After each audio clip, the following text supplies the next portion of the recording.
Welcome to Even Tacos Fall Apart, a podcast where we get real and talk about the messy side of mental health. I'm MommaFoxFire, and today we are sitting down with Mental Health Meg. Some of you might know her from Twitter, where she talks openly about pretty much everything in the mental health space. Quick heads up before we get into it, this interview was recorded back in 2020, so you will hear a few references to what was going on in the world at that time. Quarantine, working from home, all of that. The conversation still holds up. The topic we are covering today doesn't come with an expiration date. And that topic is eating disorders and mood disorders. And it can be a very heavy one, so settle in. Here's something that caught me off guard when I first learned it. Eating disorders have the highest mortality rate of any mental illness out there. Higher than depression, higher than most things people assume would top that list. And yet they barely get talked about compared to anxiety or depression, even though they affect millions of people in the US alone. A big part of the problem is how much we get eating disorders wrong. People hear the words and picture someone chasing a certain look, somebody vain or obsessed with their appearance. That is a misconception. Eating disorders are usually about control. A lot of the time they are tied to trauma, and the eating becomes where that struggle shows up on the outside. There is also this idea that you have to be underweight for it to count or be a concern. That one does real damage because it leaves out binge eating and a lot of restrictive patterns that do not match the picture people are carrying in their heads. Eating disorders show up differently on different people, and a lot of folks who are struggling never get recognized because they don't fit into that narrow image. Meg works with clients of all ages as a mental health counselor, and she brings a level of honesty to this conversation that I really appreciate. We get into where these patterns come from, how they connect to body image and social media, what actually helps, and where the system still fails people trying to get treatment. If any of this hits close to home for you, there is help out there. The National Alliance for Eating Disorders runs a free helpline you can call or text. This conversation gets uncomfortable in places, and that is exactly why it matters. So let's get into it. Here is my conversation with Mental Health Meg. Hello! Why aren't my captions working still? What is going on here? Hold on. I'm sorry. No, I'm sorry that technology is like It's this. all good. Well, it's working you know what? It's over here. That's why. Okay. It's just in the wrong spot. It was working. We're professionals here. Hey, T-Dace, how are you doing today? Thanks for coming in and cheering on Meg. I am running so late today. I am sorry. We're like 20 minutes late. I was having technology problems. I had to restart. There's a graphics update. It was a mess, but we're good. We're good now. We're here. Hello. We are blessed with the company of Megan. She is a mental health counselor working with a variety of issues, including mood disorders, anxiety, substance use, trauma, eating disorders, identity, self-esteem concerns, helping individuals navigate any adjustments or life stressors they might be dealing with. She works with individuals throughout the lifespan, starting as young as age 5.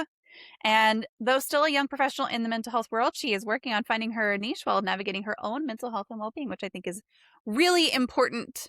And we're going to touch on some really important and very tough topics tonight. So just as a reminder, there is a queue. If you have any questions for Meg, feel free to just put them into the chat. But if you want to make sure they get picked up, type !Q, and that will put them into a queue that I will then clear out as we go. So first of all, thank you for being here and just for, agreeing to come on here. Yeah, thank you so much for having me. I mean, I always love to have conversations about mental health, so I do appreciate being recognized for that. Yeah, absolutely. So we'll start off with kind of an easy question before we get into some of the harder ones, but sometimes it's not that easy of a question. I mean, sometimes it's a really involved story, so I'll just kind of open it up for you and say, why do you do what you do? Sure. So the way that I got involved with doing therapy of any kind is I have 2 older sisters. One is 8 years older and the other one is 11 years older. So I'm the little baby. And just having older sisters, I just always wanted to do what they wanted to do. I had one sister who worked at a restaurant, so I was like, I'm going to go work at that restaurant. And my other sister was a school psychologist, and that's the one who is 11 years older than me. So from a young age, like I saw her in college doing that, and I got to help her with like some projects with assessments and things like that. And I was like, this is just like the coolest thing ever. And so I just wanted to be just like her. And so, I went off to college and I majored in psychology. And then kind of along the way, I just got involved in a lot of organizations and different opportunities that would kind of help clarify, like, if that was what I wanted to do. And I think one of the most impactful things that I did was I volunteered for the National Suicide Prevention Lifeline. And from doing that experience, like I just had all these really powerful conversations with people. And I just, we had protocols for like how we're supposed to handle things and the conversations we're supposed to have. I just wanted to sit on the phone with some of those people for like hours and like Yeah. learn so much more about them and like hear more about their story. Like, I understand you're feeling this way, but how did we get here? And so I realized that I just wanted to like hear people's stories a little bit more. And so, I went on a lot of times with psychology, unfortunately, if you want to do any kind of counseling, like grad school is usually involved. And so I applied to a bunch of like PhD programs and I was so ambitious and I got rejected from every single one. And the program that I ended up doing was a master's and an education specialist in mental health counseling. And it really like, it was a good program, but it wasn't something that when I was applying, I was like, oh, this is what I want to do. This is great. And I was like, okay, like I feel good, but I don't feel great about it.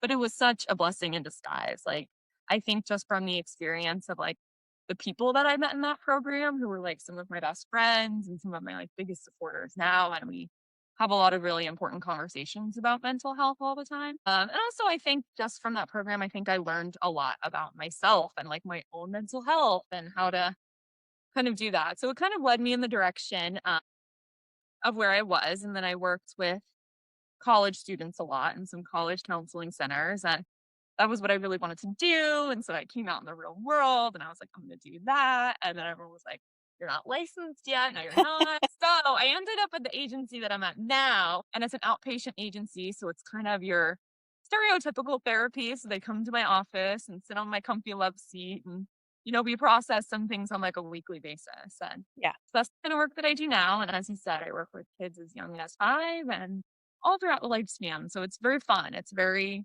keeps me on my toes a lot. It's a lot of different stuff. And I get a lot of independence too, which I think I really appreciate. Yeah, that's good. I can't imagine sending my kid like I have a hard time imagining how my kid's teachers handle him in kindergarten as a 6-year-old. Like I can't imagine sending my child in one-on-one and just it's like feeding someone to the wolves at that point. See, I feel like I have an easy one-on-one. I work with these kids and I'm like, how do people do 20 of these at one time? Oh no. That's one of the things that has come out of this for me. Like I already knew that I appreciated teachers. We've got our family has lots of teachers and I already had an appreciation and now I'm like, please never quit. Please let them have more money. Yes, I was gonna say raises going. Yes, right. This experience isn't it. Yeah, no kidding. Hey, bye Mark. No worries. You're actually not that late because I had to install graphics. I was ready.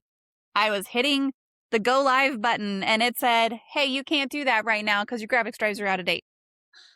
So cool. But welcome. Teachers deserve so much more money than they get. Oh, no freaking kidding. I mean, my child told me that half of his taste buds were obliterated today because I made him eat asparagus and then that they were revived by bacon. So, like, just those kinds of expressions they have to deal with all the time and also try to teach. Like, okay. That's well. some logic I can get behind now. Yeah. I appreciate his forwardness with that. Yeah, I made him. So he's, like I said, he's 6. He has to try a bite of everything. And if there's something that he's like not actively trying to spit out, then I make him eat 6 bites of it. And so he definitely ate a lot of bacon tonight. The kid likes him some bacon. So especially right now, there are a lot of people who are trying to find things to do in and around their homes. You mentioned kind of the quarantine stuff, and now we have some civil unrest and rioting and everything. And I know that at least the city that I'm in is under a curfew. Like I can't be outside right now. So kind of trying to find things to do in and around their homes instead of going out. So what are some of your favorite at-home hobbies or self-care routines or anything like that? Sure. So I love to do the very stereotypical face mask every once in a while, but I have found that all the good self-care comes from digging a little bit deeper and, doing some more self-reflection and some of that for myself. So I think one of the biggest things I would say is probably journaling. So that's something that I Mhm. try to do religiously. And I try to do a lot of like accountability in there too. So every single month I have a page for the new month, and then I have like goals that I really hope that I'll meet during that. It might be silly things like I broke my ankle at the beginning of the year, so I'm recovering from that. So right now every month it's a lot of like walk this many miles and kind of just building back into that. Goals for every month, and I actually keep a mood log for the entire year. So every single day I'll sit down at the end of the day and try to describe my day with like one mood, which, we experience a lot on a day to day basis. In Yeah. fact, a lot harder than it seems. But I found I did it for all of 2019, and I found that I had a lot more good days than I thought that I did because, something really bad can happen. But then at the end of the day, it's like, oh, well, everything else went great. So I'll call Yeah. it an average day. And so it was a lot of average. It was a lot of like good days. And so to look back, it felt good to see that because it was like, oh, I'm really not maybe giving every day the credit that it deserves. So I found journaling to be very helpful for me. And now, do you get really creative with your journaling? Like, is this kind of Uh, bullet journal type spreads and all that? So I should say that if anyone wants to journal, my first recommendation is to get a very good set of pens. So I bought these pens off Amazon. I actually have them right here. And they're just like the most random pack of pens. No, right ever. No, no, no, no. I have those. Have these? I have those. They are the best. I love them. They're fantastic. They're back here. They're back here somewhere. I have the same pens. So it makes it so much more satisfying for me to journal when And I like them so much that my daughter stole one and I bought her own pack so that she couldn't steal them anymore. and they're super affordable too. So Yes, yeah. watching this and is interested on Amazon, they're very affordable. So yeah, journaling is a super big one. Also, going along with some of the walking goals and things like that, I've definitely trying to spend more time outside. And then, that could be walking, running, even just sitting on my patio. And I live in the Northeast, so the fact that we can go outside again feels pretty new without freezing. Yeah. That's been really refreshing during this time. And it just kind of, I think, puts things into perspective for me a lot because when you're outside, like, and there are people walking, like, for a minute, everything kind of feels normal again. So I find that really helpful to do and just remember that, like, there are other people existing, Yeah. just trying to get through this together. Yeah. Yeah, it's I'm in Texas, and so it's starting to get to the point where it's like you wanted to go outside, but you should have done that at 6 o'clock this morning because now it's 98 degrees. Sure. And I grew up in Florida, so I Yeah. know. And Yes. it's been so Yeah. interesting watching like all my friends and family there, and they're like, "Oh my God, it's so hot today," and I'm like, "I have to get a sweater." Yeah. It's so weird. Yeah. So And go ahead. that being said, with all my family being kind of far and friends, I was going to say Zoom dates are a really important thing Mhm. for me during this time too, self-care wise. But with that, you also have to be kind of careful because I'm finding that it's like, for some reason, Zoom meetings like this, as opposed to face to face, it's just like a lot more exhausting. And I haven't figured out why, but I think it's important to like monitor that with yourself and make sure you're not overbooking it or overdoing it. Yeah. Found myself there a couple times. Well, and I know one person who she was just signing up for all these happy hours. And so she felt like if she was going to be on a happy hour Zoom call, she had to have a drink. And so she wound up drinking a lot more than she usually does. And then after, first couple weeks, like, man, I just really feel like shit all the time. Honey, how much are you drinking right now? Like, maybe just fill a glass with water for one of them. And I feel like that's so easy during this time. I'm hearing that from like Mhm. a ton of people. And even like myself sometimes, it's like, how easy is it? We're home, like we have more time. You don't have to drive anywhere. Right. But we all have to be a little more conscious of that, I think. Yeah. So this is going to sound like quite a pivot, but do you have any serial killer or true crime story that fascinates you?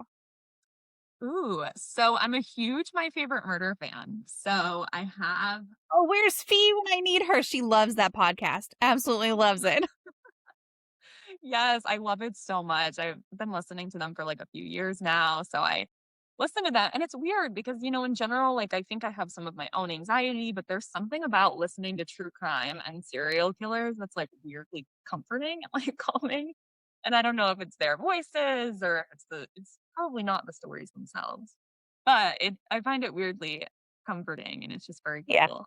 So I think one of the stories that I can think of, and I think this goes to show how much it stuck out with me, but it's like way back an episode of My Favorite Murder, and it's also an I Survived episode, but it's about a woman, a pregnant woman. She's like preparing for having her first kid, and she gets this call, and she's like, "Oh, like, are you registered at Toys R Us? Because like, so am I, and my name is really similar, and like, I think I accidentally got one of your packages." And so she goes to this house and meets this other young girl who's also like a young pregnant woman, and they like just have this moment of like normalcy, and it's like talking about how nervous they are, and it's just this normal interaction. And then the next day she gets a call again, and it's like, "Hey, I got another one." And her brother-in-law, the nice pregnant woman, Hmm. her in-law was like, "I don't really have a good feeling about that." And she's like, Yeah. "No, it's okay. Like, I met her yesterday." And so she heads over, and then it's this weird situation. Like, she's acting a lot different than yesterday, and like there's no package for her. And then it somehow really escalates into the situation of the bad pregnant woman trying to essentially like stab the good pregnant woman. And so basically had to, do some self defense. And she ended up going upstairs, and it was like this room with a crib and everything, seems normal if you're in a pregnant woman's home. But it turns out the plot twist of the story, and I think that's why it sticks with me, is this girl was never pregnant. It was a fake belly. No. Pregnant and had like sonogram photo. Steal the baby. Oh my God. It shakes me up so much. I just can't get over it. Yeah, that's terrifying. Like being pregnant, and having a kid is terrifying enough, but having someone try to steal your baby to claim as their own, like that's off. That's off the charts. Scary. Yeah, so that one sticks with me. I have to say that's a fascinating one for me. Yeah. Yeah, I like things like Criminal Minds and Mindhunter and like all those kinds of shows, but it's one of those things that you don't really enjoy the story of it, but it's kind of like a train wreck. You just can't look away. And then also in those kinds of shows, most of the time they catch the bad guy, whether in that episode or several episodes later, or in the case of Mindhunters, like, never. But those kinds of things are always really, I want to say interesting, but it's like satisfying to kind of listen and watch how these stories end. Much better to me than the ones that have no resolution at the end. Like the unsolved mysteries kind of thing. Like those I don't like as much unless they're presenting clues like maybe you can solve it, Sure. My toes. I'm like, I'm gonna. Yes, absolutely. They made a whole TV show about it, and I'm going to be the one that does it. Right. Yes. That's usually it. ABC, woman found dead. Wait, woman found dead, baby found alive. Wait, hold on. She sent a link. I bet this is the one. Austin mom strangled to death, baby found alive, friend arrested on kidnapping charge. Was it in Austin? Oh, man. A while ago. It was in like 2004. Oh, no, this was more recently. No. There's another one. He replicated. It just happened in Austin. Wow. Carrie, I hope you are staying safe down in Austin. I did hear from my sister yesterday that she is safe and, trying to stay out of jail and stuff. So there's that. But I hope you're doing the same. Carrie's down in Austin too. So also, hi, I miss your face. So this one's going to be kind of a hard question. We can spend as much time as we need to, as much time as anybody wants. Y'all feel free. Again, there is a question queue open. If you have questions, put them in there, put them in chat. I'm here. We're going to talk about it. But understandably, the U.S. is in major chaos right now.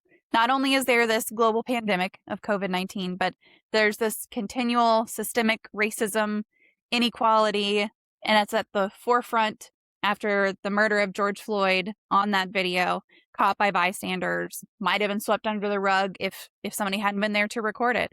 So can you, from a mental health professional perspective, kind of summarize the impacts of this week's news on everyone, generally speaking?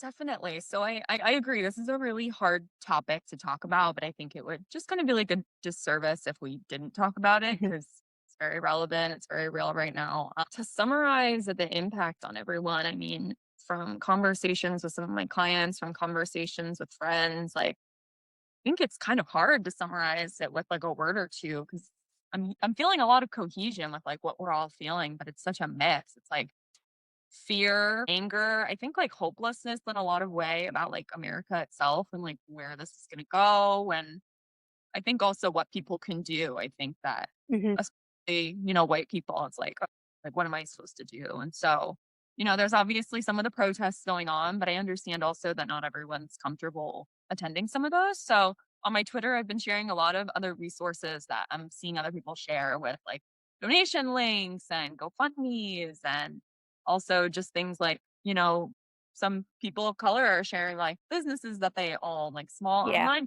businesses that we can support. And so I'm realizing that there is a lot more that we can do. And I think some of that's also just taking the time to like understand what's happening. Because I think that, especially, I think this time this feels a little bit different, but in the past, it's almost like we were at a point where this was happening and like we weren't that shocked, which I Hmm. think a lot in itself. And I think that should have raised red flags to this point like a very long time ago. And not that I'm happy that we're here, but I'm happy because it feels like this time is a little bit different. It feels like we're making an impact. And so that's another common theme that I'm seeing, like from friends and from clients. It feels like some optimism in a sense. So it's kind of ironic. I said we're feeling hopeless, but we're also feeling optimistic. Hmm. People are talking a lot about how our generation and like our kids' generation, like how a lot of change we think is going to happen there. So I think that's important to focus on some of that during this time and also the things that you can control in this like seemingly out of control situation for some of us. Yeah, I've been very vocal on Twitter about, I support all the protests. I even support the rioting. Like I know that's kind of controversial, but today is the start of Pride Month, and if you look back, like the Stonewall riots, they were riots. They weren't a peaceful protest. Just like this isn't the first big thing to happen. This isn't the first time there have been riots and protests.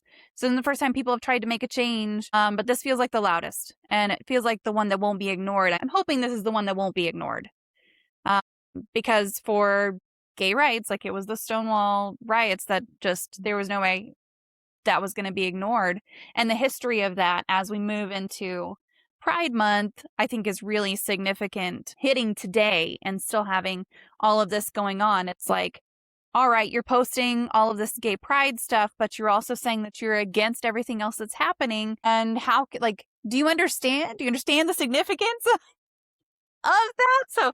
So it's been a little bit, I've had some conversations where it's really eye-opening for people to understand that rioting and protesting is kind of this, it's just, we're kind of at a boiling point for a lot of things in this country. And it's hard. Like a lot of it is just really hard. So, especially as a white person, because you feel really, really helpless. And as much as I can retweet, I can donate, I can, try to uplift as many voices as I can. Like, I also don't want to override those voices either. So, Right. I think it's very hard to kind of like know our place here, which is mhm. why I've been seeing a lot of stuff that's emphasizing like listening and like understanding and like Yeah. taking the to share those things. It's important and like, actually letting their voices be heard. And I think that's what you said about this being the loudest, like really stuck out to me because it's this idea where it would be amazing if we could just do peaceful protests. And I'm sure that it's not like nobody ever thought of that, but it's Right. like getting attention because people are fed up of not being heard and they want to be heard. They want to be seen. They want to know, they want others to know that they're hurting. And so this is essentially doing that. Yeah.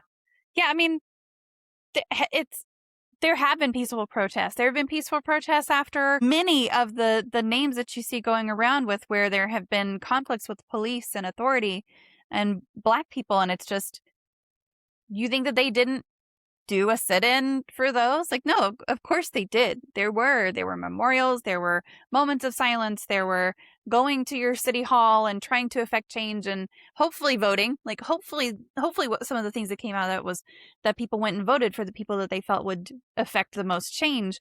But clearly it wasn't enough. There does come a point where that's it. That's all you can take. Right. So we have been through protesting riots before for many different things. So from kind of a historical perspective, are there typically different rates of acute or chronic mental illness after something like nationwide civil unrest? I'm thinking things like PTSD or even anxiety. Are there any kind of statistics on any of that? So I don't know so much about statistics wise, but I'm going to go out on a limb here and say that I'm sure that there are. I mean, especially with PTSD and anxiety, like if you go to those protests, and I mean, I see some of the videos online, and that's like actively traumatizing for a lot of people just to see the complete like lack for like human rights. I think Hmm. a lot. And I think even, after some of these things die down, it's like you can't forget that some of this happened. I think one thing that's at least a little bit comforting with all of this is it's kind of like there's a standpoint of like cohesion. Like it's a lot easier to talk about how you're being impacted mentally by something that's impacting everyone than it is to, come out and be like, oh, this happened to me, just me personally. And now I'm going to share how I feel about it. That's so much more intimidating. Whereas I think there's a much bigger line of communication with all of this because it's like, I'm feeling really angry and scared. I'm willing to bet that a lot of you do too. And so it starts a lot of those conversations and we feel really validated. Yeah. Is there do they do like after something like this, is it more typical for people to seek treatment, or do they just kind of assume as a collective, like we went through this and we're going to deal with it separately? I mean, I would be interested to see after all this if there are any kind of statistics of did mental health services rise in any of these communities? Of course, you can't predict the future, but I want to say that they will, though. And I feel like part of that, again, comes from this idea of like, okay, everyone's being impacted by this. So, like, Mhm. that I'm being impacted and that I go get treatment for it. But then to another degree, I'm seeing, and I do have like some numbers for this, but it's like I'm seeing that, like, even just with COVID, that's something that's impacting all of us. And for my clinical wait list for doing intakes got like immensely long during this time. And I think people need that, especially, being in their homes and like not having Mhm. access to a lot of other support that might normally help them get through something like this. And that's why with all of this, like the timing of all of this, it's just such a double whammy because it's like we're just going through so much at like one time and we don't necessarily have all the resources that we would normally need to cope with it.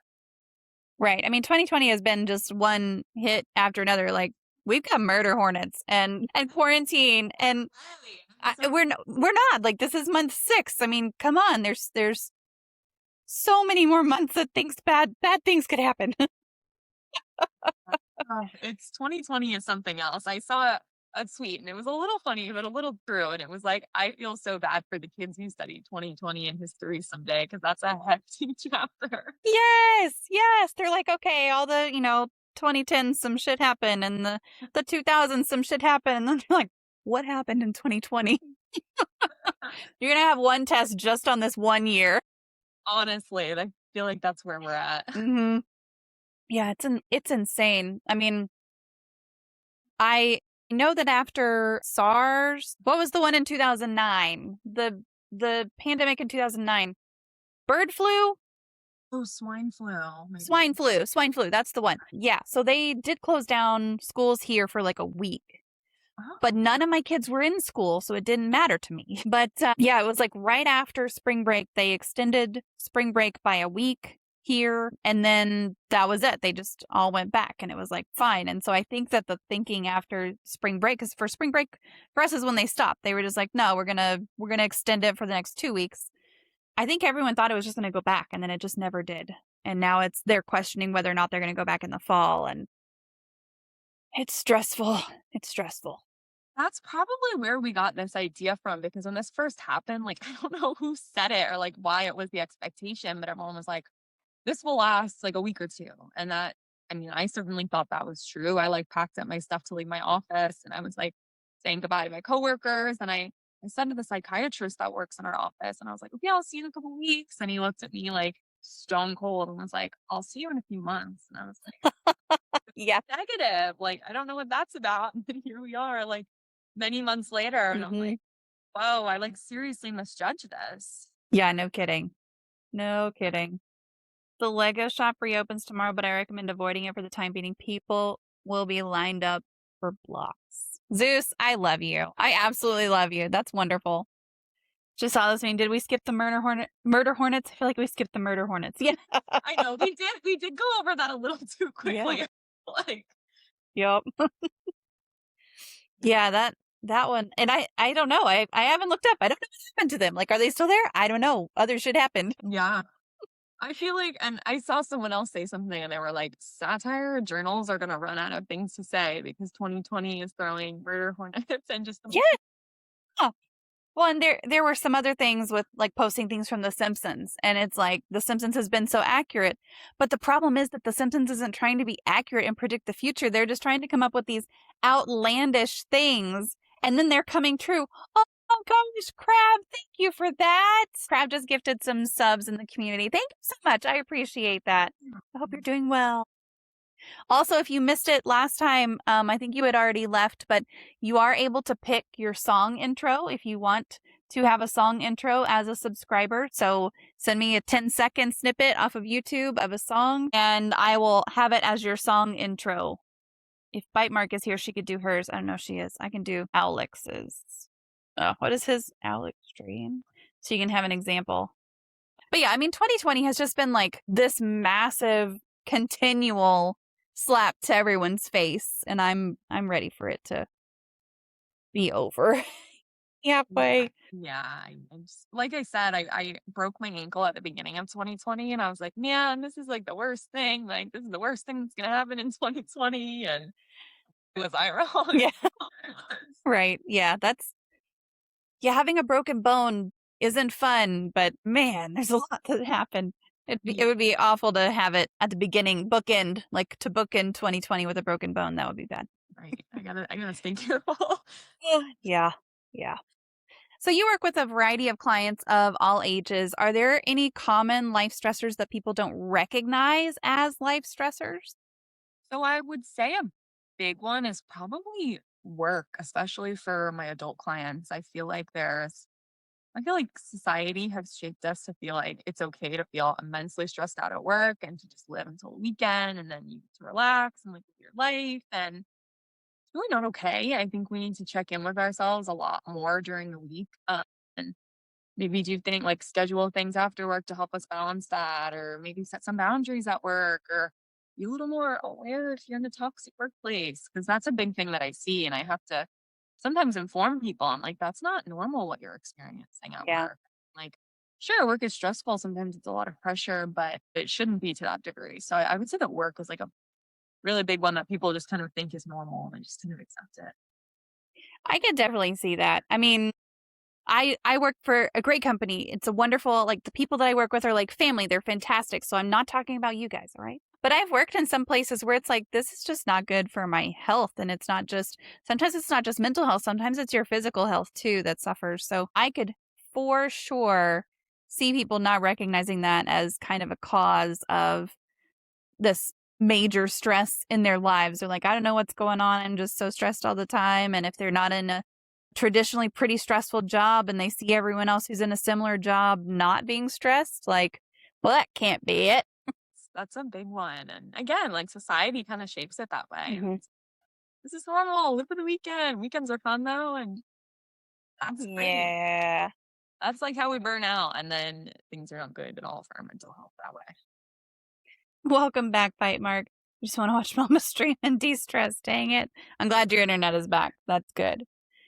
Yeah, I mean, I do think that, especially in the U.S., like there's a lot that's wrong with the U.S. I live here. I'm not super hating on the country, but there's a lot that's wrong here. Just like there's things that are wrong in other countries too, but that doesn't mean we can't talk about, the things that are wrong in this country. But I think that the work culture, just the kind of grinding culture is pretty awful. Honestly, I mean, I can't tell you the last time I worked only 40 hours, and I'm a salaried employee. Like, I don't get paid extra to work extra, but it's like the stuff just has to get done and you're expected to get it done. And yeah, it's not great. Everything has to be about money all the time. Exactly. Yeah.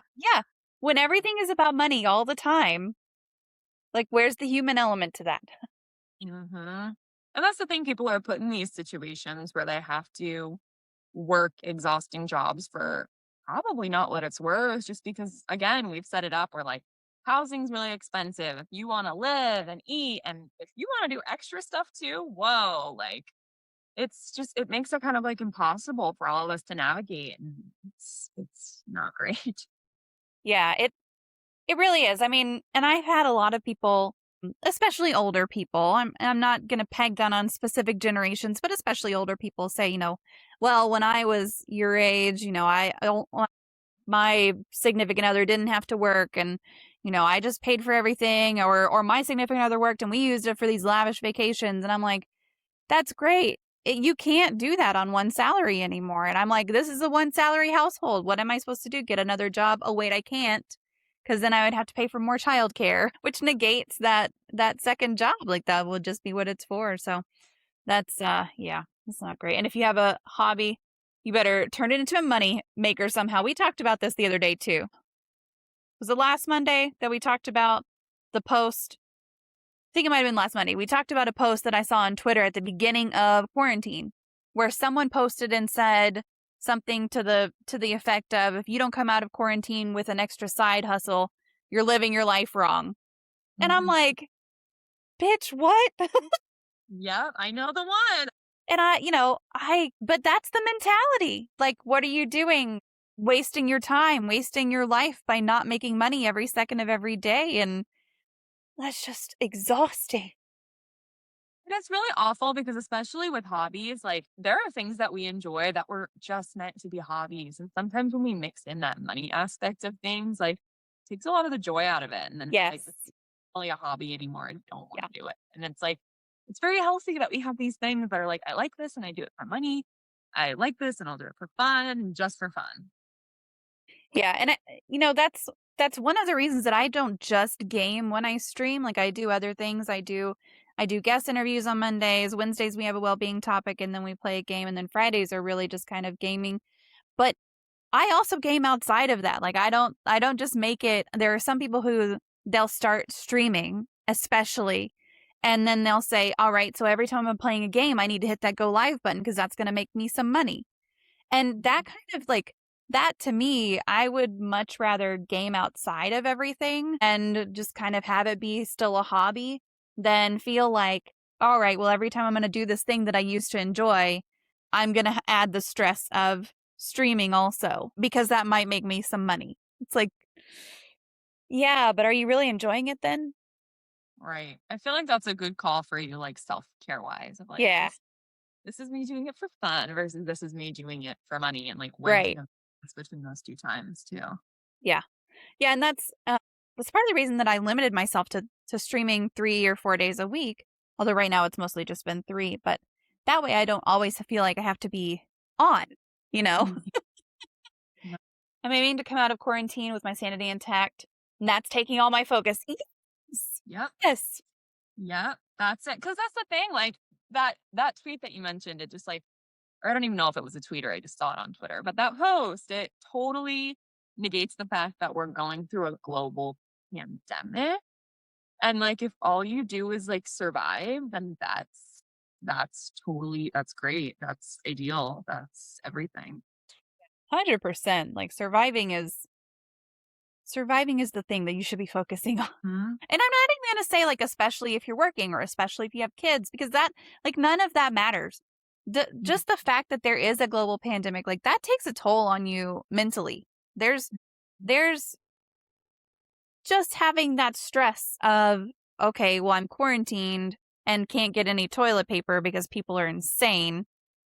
There's a mental stress that comes along with that without anything added on top of it.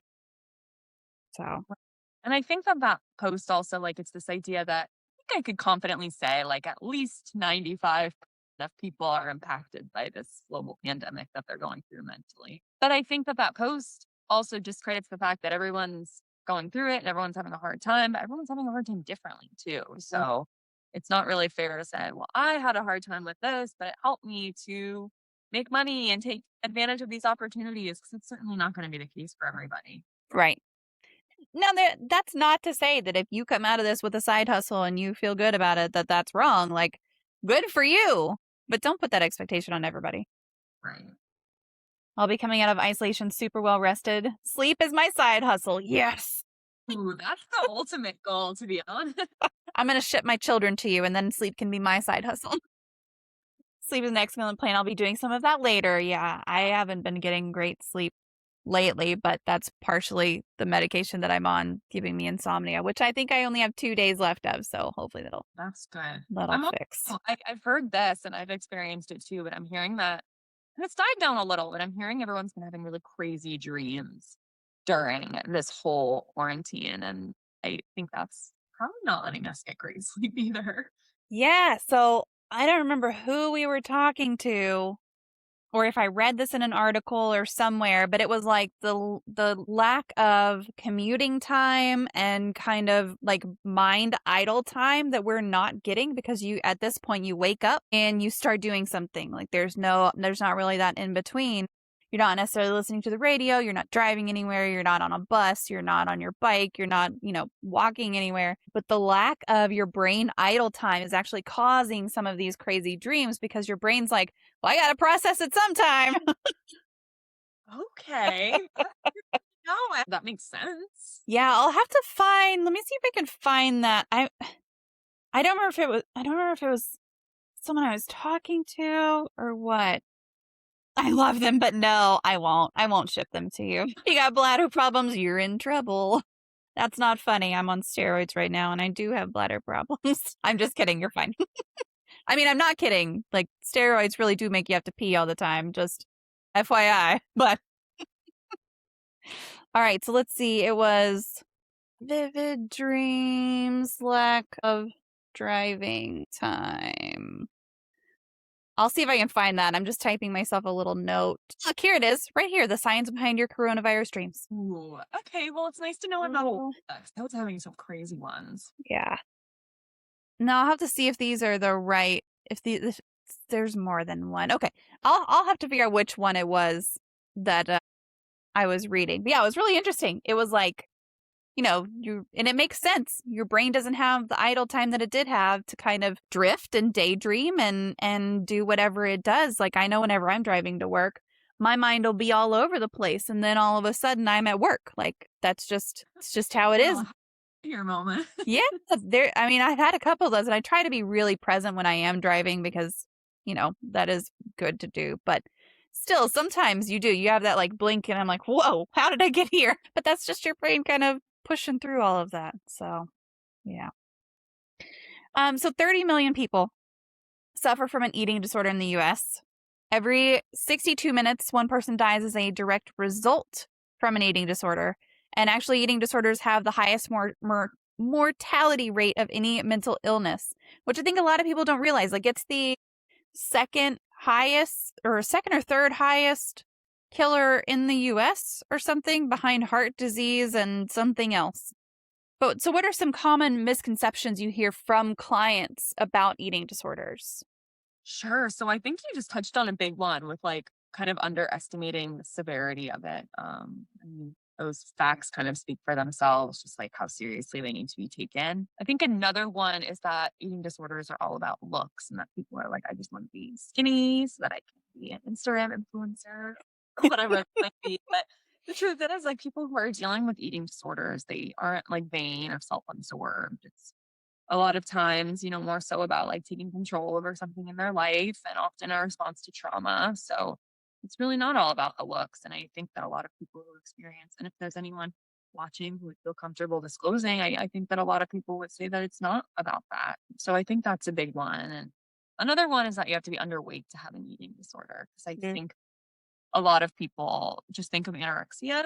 So it's like, oh, this idea that you have to be really underweight, but they kind of discredits a lot of the like binging disorders or some of the restrictive eating ones. And so there's a lot more that kind of like goes into it than just like, oh, I'm going to decide to not eat or I'm going to, be skinny. It's like it's so much more complicated than a lot of that. Yeah, it's the statistics are shocking. Like almost every hour someone dies. Like before I did the mental health first aid course, I had zero idea that was the case, like none. And they asked the question, they were like, what kills more people, depression or eating disorders? And I was like, well, obviously depression. They were like, no, actually. So it's really shocking. Mm-hmm. And I feel like some of that comes with like, for some reason, I feel like with depression and anxiety, I feel like we're at a point where those two are like finally really getting talked about. Like people are sharing experiences or talking more about treatment for those. And so like, I'm really hoping that eating disorder, as in like any other type of disorder, can kind of catch up to that. And we can have more open conversations and like be more accepting towards that. Because I noticed that those two have gotten there. Yeah, and some of the other statistics, I don't have them in front of me, but it's like by the age of 14, 30%, that's not the right statistic, but whatever, of girls have been on a diet. And it's like, why are we doing this? Because those kinds of things, I do feel like, lead to eating disorders. And it's just this pressure on girls to look a certain way. Look, at 13, like, I looked like an idiot. Why we're pressuring literal children to look like anything other than children? Like, look like how you look, and that's fine. Are you eating your vegetables? Great. Are you not eating your vegetables? Take a vitamin. Right. I still feel like an idiot. there's a big disconnect between like when we were 13 versus 13-year-olds now. I feel like everyone grows really fast, which kind of makes you worry that that number and like some of those stats will like rise a little bit. Mm-hmm. No, definitely. I mean, the things, so I have a daughter who's 13 and a son who's 6. And the things that I've seen from her going from, say, 9 to 13, like her friends all wear like flawless makeup and they're always taking pictures. And I don't care if you're always taking pictures. Like I take a crap ton. My children call me Mamarazzi. I take a lot of pictures. Okay. But it's this focus on like, and kind of like we were talking with streaming, right? It's this focus on, okay, I'm taking all these pictures. I have to post them and they have to be perfect. And it's like, they don't have to be perfect and you don't have to post all of them. Like you can just take silly pictures. When I was a kid, we didn't post anything. We just took silly pictures together and that was it. And then maybe eventually you got them developed or forgot about them until you were an adult and then developed them and then had a laugh. I definitely feel like there's a lot more exposure to that idealized image of what you should look like today. Oh, that is a good point also.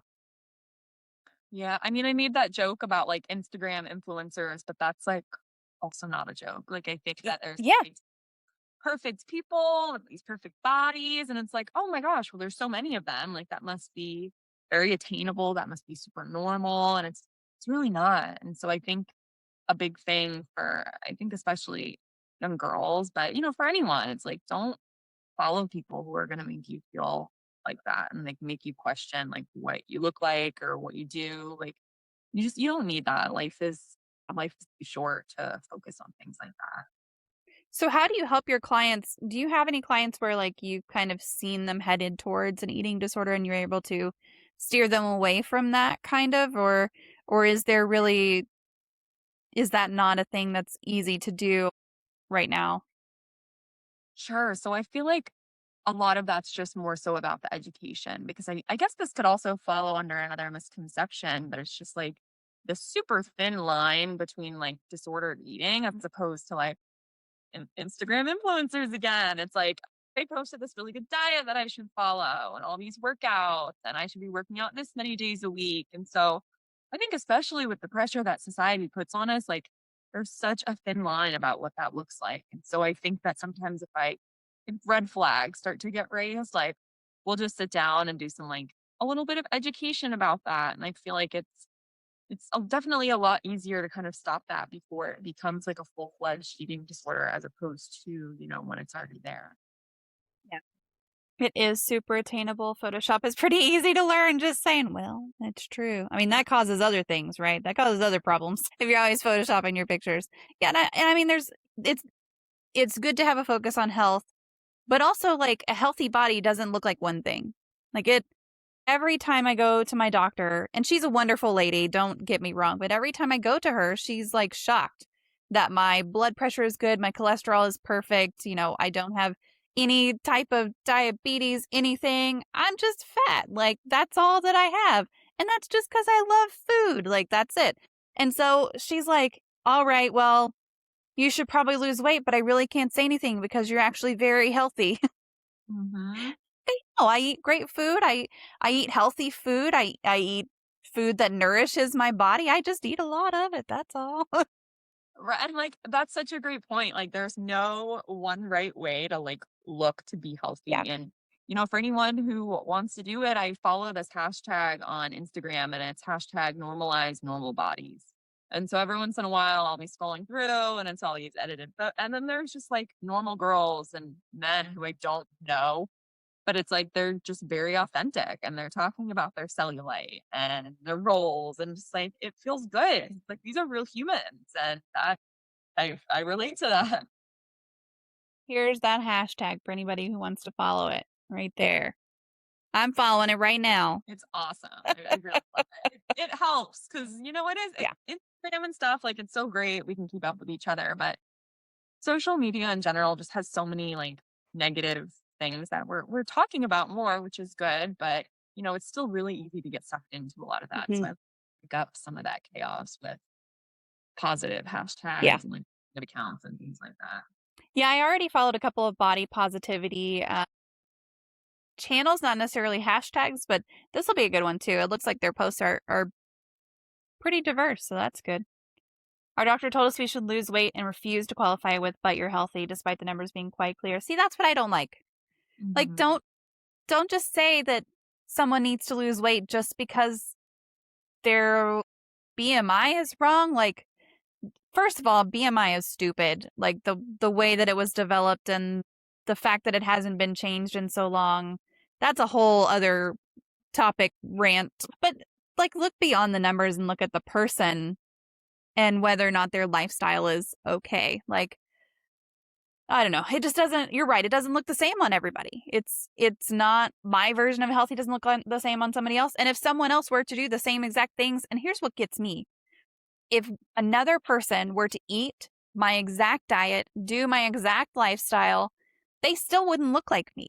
Like, they might be bigger, they might be a lot smaller. Like, it's completely outside of their control, my control, what your body does with what it does or with what you give it. It's just kind of however it processes it. So that kind of thing drives me crazy. So I definitely appreciate the hashtag. But also, if your doctor's being a bitch, like, get a new one. Yes, I mean, that's really a good point, because it's like we're essentially comparing ourselves to like someone else's like genetics and like their metabolism, and it's like that's not fair, because even if I do double what she does, I still might not ever look like her. So I feel like it's got to meet your body where it's at. You gotta, and I think some of like learning to understand your body a lot, like spending time with it, appreciating it. I have the body of a European peasant who thinks it's going to starve all the time. That's all. Like, I'm holding on to everything I can. That's all. He was trying to push us to go to the nutritionist in his building. His wife, Jesus. Yikes. God. Rules about that somewhere. Man, we don't go there anymore. Good. That's ridiculous. So are there any treatment methods that were used in the past for mood disorders or eating disorders that have proven not to be as effective now?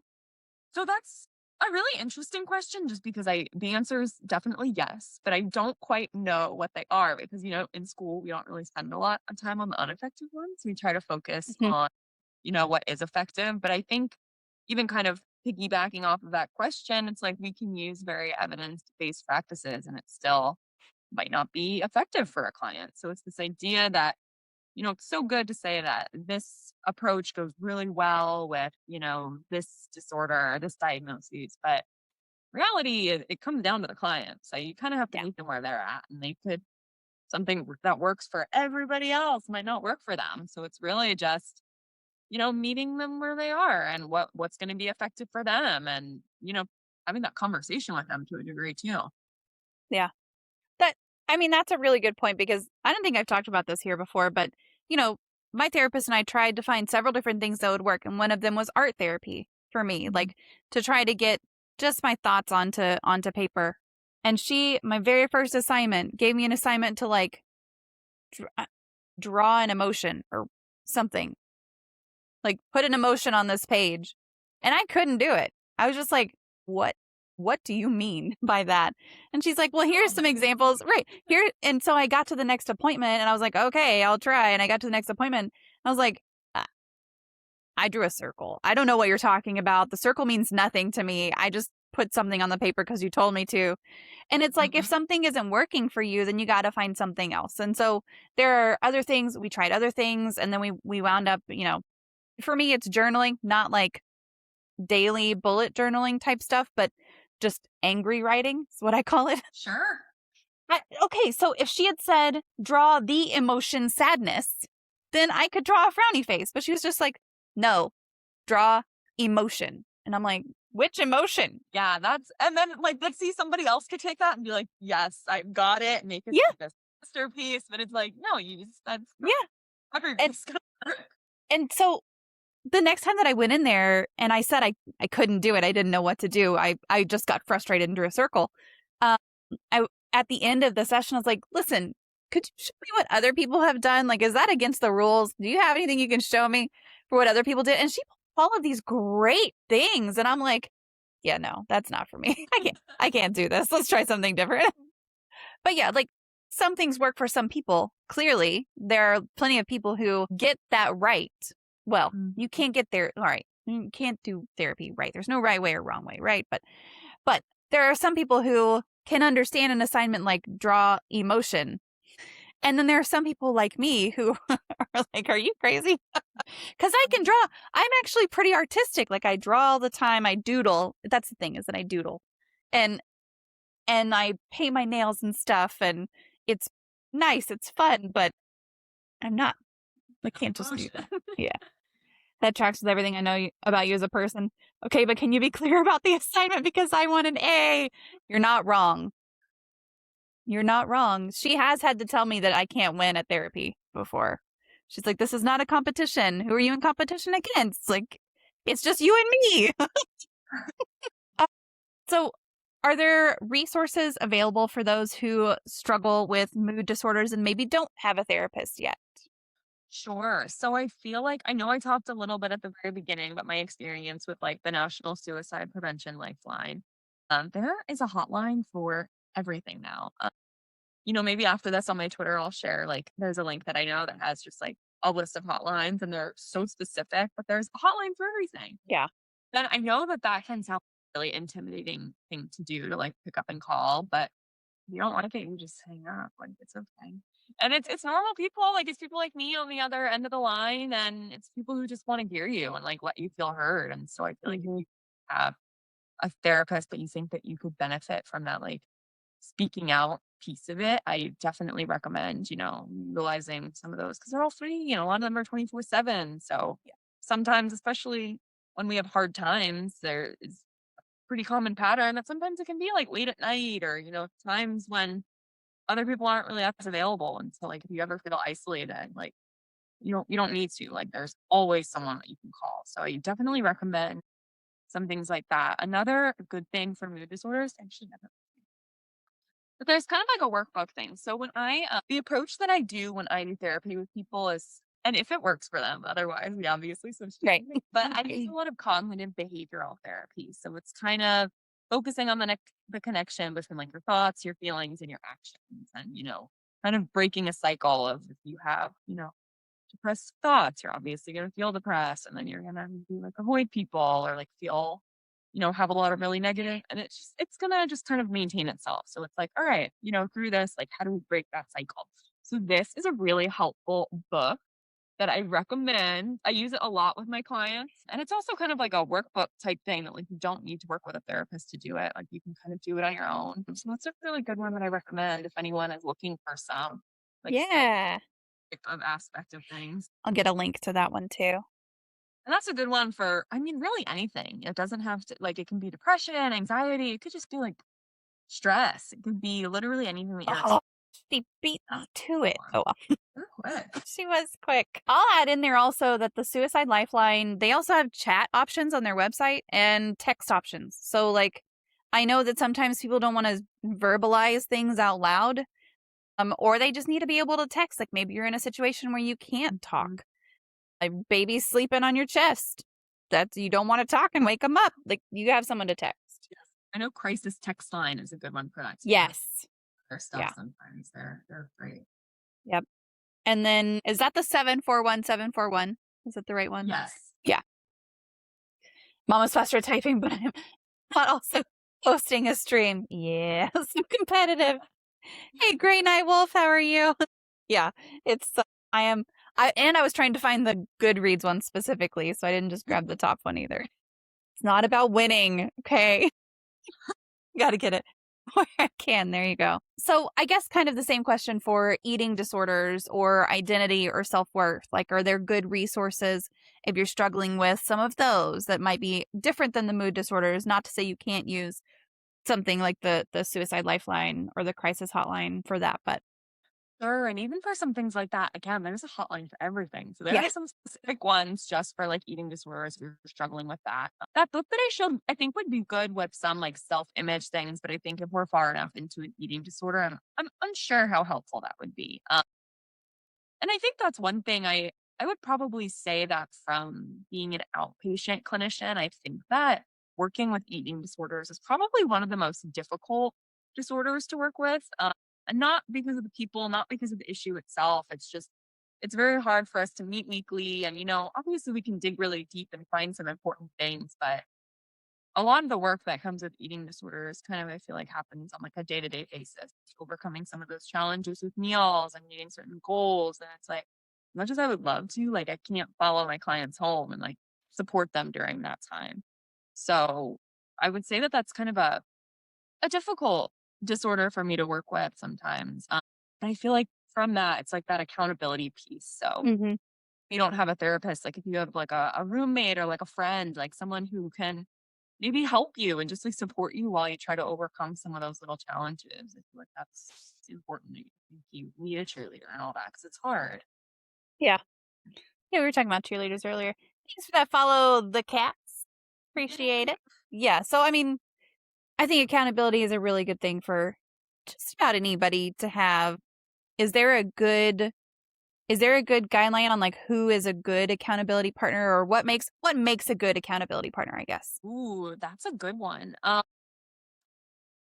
feel like when deciding that, you kind of have to, and not to like cast judgment, but I feel like you kind of need to look at some of the tendencies and like behaviors of the people who are supporting you. Because if someone is very like fitness focused and they're like very healthy, but it's kind of like borderline disorder eating, like they might not be the best person to support you right now. And so Mhm. we want to make sure it's people who maybe will support us like unconditionally, like even if we don't always meet those goals and we need a little extra support, but people who are just worried about our well-being and not necessarily like what goals we're meeting or what we weigh or what we look like.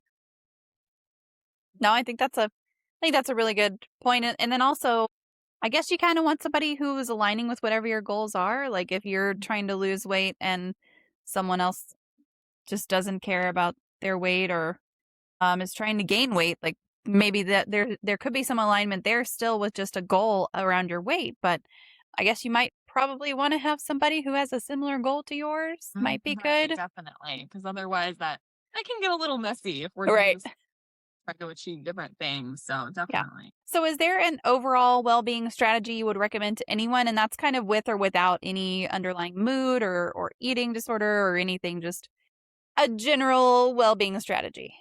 Sure. I would probably say like mindfulness. And I don't mean to like sit down every day and like do mindfulness meditation. If you are doing that, that's fantastic. And that's probably really great for your well-being. But I know that that's not, on everybody's agenda or that's not of interest to some people and that's okay. But I just mean mindfulness in terms of like checking in with yourself a lot, like noticing like, how am I doing? What am I experiencing? How does my body feel? Like, I think when we do that, we are able to kind of acknowledge some things or like maybe stop some possible like emotional explosions that we might experience because if we're not paying attention, like something can build up, build up, build up, and then all of a sudden we're yelling at our significant other and it's like, I didn't know you were doing that.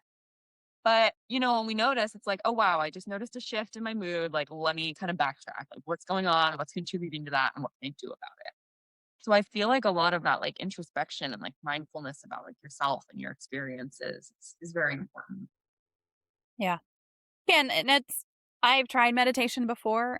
It's not for me, partially because I have ringing in my ears constantly, and that's really obnoxious when you're not listening to anything else. So I always have to have the noise. But then also partially because I cannot get my brain to empty no matter what I try. But it's nice to hear like people say, and we've had we've had songs of healing on here before, but even she said, if you can't meditate, that's okay. Like, but it's good to hear just checking in with yourself, with your body, with your mind, with whether or not you're paying attention to what you're doing. We talked about driving earlier, and that you can like blink and not be in the same place you thought that you were. But I think all of that's really important. Meditation isn't just sitting quietly. I know it's not. Oh, not a question, but I love your earrings and tattoo. Thank you. So the tattoo's a semicolon, right? Yes, I have a semicolon right here. Yep. Do you want to talk about the significance of that for anybody who might not know? Sure. So for anyone who doesn't know, there's a really beautiful quote that goes with it, and it's a semicolon is used in a sentence or is used by an author when a sentence can be ended, but they choose not to. And then it's the sentence is your life, and semicolon like choosing not to end it. Yeah. It's worded much more beautifully than that. I kind of just butchered it. But No, that's the sentiment is there. That's needed. You do utilize this activity as a form of meditation or trying not to fall asleep in a meeting sometimes. So if you could change one thing about the mental health field or people's views of mental health, professionals and educators, what would you change? So this is a hard one because of the keyword one thing. I feel like there is about 10 things, but I think predictably, I'm probably going to say I would like to change the accessibility of it. So, having more funding for paying counselors more and for having more opportunities. And I think it's just how rare it is to find good long-term treatment without a long wait list it's really not okay. And I don't think that I don't know who thinks that's okay, who's like looking into that, but it's not okay. Yeah. Yeah. Well, and that and the kind of cost also is just not only is sometimes there a long wait list if you can find someone who's in your network, if you can find someone who's covered, if you even have health insurance, but mine is covered. I still pay $60 every time I go. Like for me, that's fine and absolutely worth it. But for some people, that's not affordable if they have to go every week. That adds up really fast. So. Yeah, definitely. I agree, for sure. Bite Mark has a question. She says, what is your favorite poem? Well, that's a good one. I'm not super into poetry, so I honestly don't think that I have one, but I love that question. How about favorite book? Which for me is like, I don't know, what book did I read last? That one was my favorite. Okay, I am reading a really good one called Reasons to Stay Alive, and it talks a lot about like a personal experience with depression and things like that. So that's a really good one if anyone's looking for mental health based ones. I like it. I'm trying to think my favorite book ever. This is gonna feel really basic, but I thought it was cool before everyone else knew about it. But the show You on TV, I read the book before it was a TV show and before anyone else knew about it, and I like really loved that book. I thought it was really interesting because it was kind of like stalking from the perception of the stalker, and it was just like a view that I don't think we've ever like really explored a lot in like books and movies. So that was really fascinating to me. So that's a good one. What book was it? You. Oh, I didn't even realize that was a book. I watched the show. Boy, you can't search for just you and get a book, can you? Right. Caroline? I could be making that up. Oh, no, you're right. Caroline Kepnes. Okay. I think that's the right one. Also, the next one is You Can, But You Get Lots of Books. Yeah, the next one's Hidden Bodies, which sounds interesting also. Yeah, I actually haven't read the second book, but I watched the second season. So Yeah. I mean, I didn't like that kind of in the middle. It got to where it was just rom-com almost. And but then kind of at the end, it took it back to very twisty, and I liked that. Yeah. And it was like a fascinating show. Yeah, it was bizarre because at some points I was like, man, and he just can't catch a break. And then I'm like, no. That's right. It like makes you feel a lot of things that you didn't expect to feel. Yes. Yeah. Yeah, it's crazy. It's a good show. It's a twisted good show. Yes, I feel like my love for true crime definitely comes back with being very passionate about that one. Yeah. So I will open it to any remaining Q&A, and while we kind of wait for people to type their questions, if they have any, I'll just open the floor to you and ask you if there's anything else you'd like to throw out there about your work or something we didn't cover that you want to talk about, or just Whatever. I think we covered a lot of really cool stuff. And like I said, I just appreciate the opportunity to talk about these things very openly. And I think that's why I have my Twitter, Mental Health Meg, and I pretty much just talk about mental health all the time because I feel I have other social media things and I talk about it, but I feel like I overload people a lot because it's just a topic that I like to talk so much about. So to have a space where I can just kind of openly talk about it is very cool. And so I kind of just wanted to thank you for doing this and giving everybody a chance to, hear some of this and ask questions. I think it's important now we have these conversations. Well, thank you. I'm glad you had a good time. I know that we covered a lot of various ground, and that part of that is just kind of the current events. Normally I pick kind of a topic of eating disorders or mood disorders, but I thought it was really important to throw that one in there, and I appreciate you being willing to open up and talk about that a little bit too. It's a tough topic. It's tough. It is tough. And I think even with it kind of comes back to me recommending being mindful. I feel like this is a very important time to do that. Yeah. Especially media usage, because this is an important topic. And I see a lot of things of just because it's uncomfortable doesn't mean that you can ignore it. And that's Yeah. so true. But at the same time, we have to check in with ourselves. If you find that you're becoming very overwhelmed, take a break, step away for a second, Yep. watch some wholesome content or do something funny or play a game. Take a break because it's a lot. And I think it's, even if you're not out at protests, a lot of just seeing it online and seeing what people are saying, a lot of it can be kind of actively traumatizing. And so I feel we're very careful about how much we consume. Yeah, a lot of it is really hard. It's really hard to watch, even just some of the stuff that's happening during the protests is difficult to get through.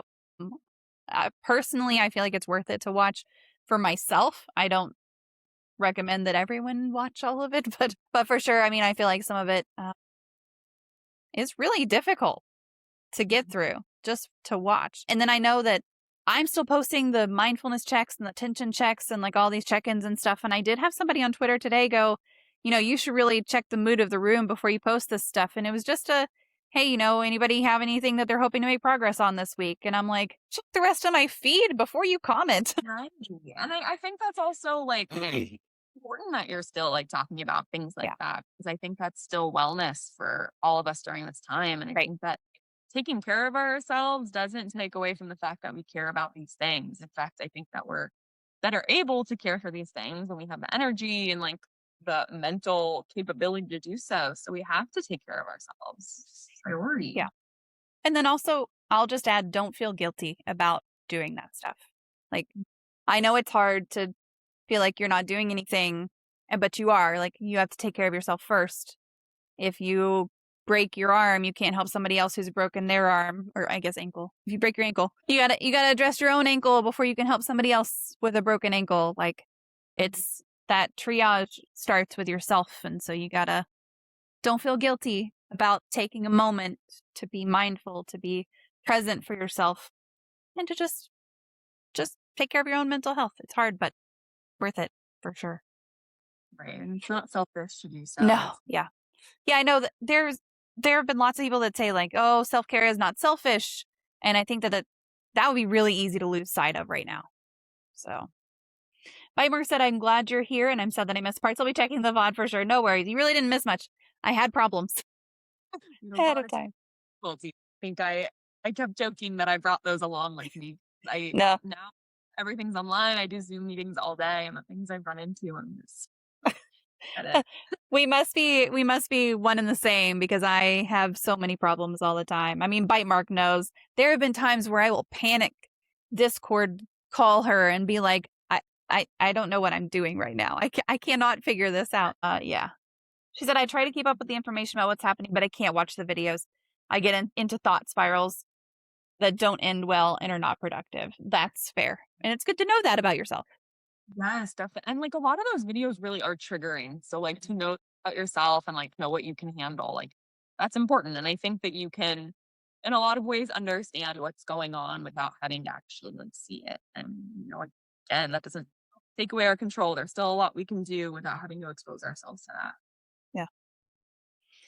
Okay, if there are no other questions, chat, give me just a minute to disconnect with Megan, and I will be right back. I might Dead by Daylight, even though we've just been talking about really heavy topics, and I've been having a lot of fun with that game lately, even though I'm awful at it. So give me just like 5 minutes to disconnect, and I'll be right back. Bite Mark said thank you so much for being here also.